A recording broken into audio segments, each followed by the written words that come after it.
pozdrav svima. Danas ću da odgovaram na vaša pitanja. Postavio sam status u jednoj grupi i vi ste mi tu piskarili neka pitanja.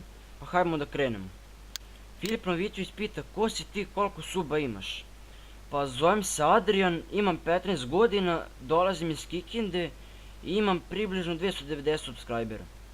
Stanković Nemanja pita koja ti je najomiljenija igrica? Minecraft i GTA San Andreas. Mirel Barić pita šta najviše igraš? Minecraft. Mihajl Mikić Citanovski kaže radi parkour. Jo, pa gdje ja da radim parkour, ne znam pravilno koliko tu napred da uradim. Idemo dalje.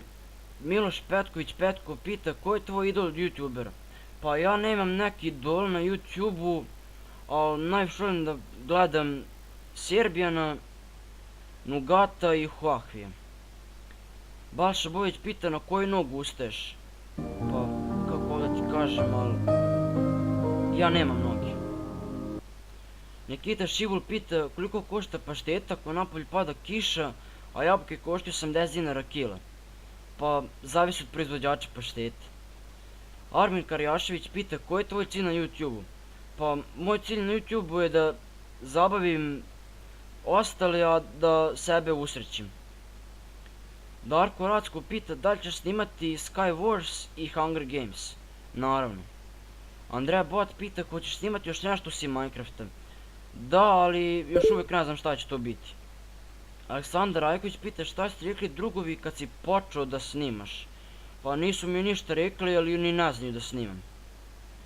Dušan Mijušković pita da li si razmišljao da postaneš nalik na PewDiePie-a ili Keralis po pitanju popularnosti? Pa to se nikad neće desiti, nisam ni razmišljao o tome.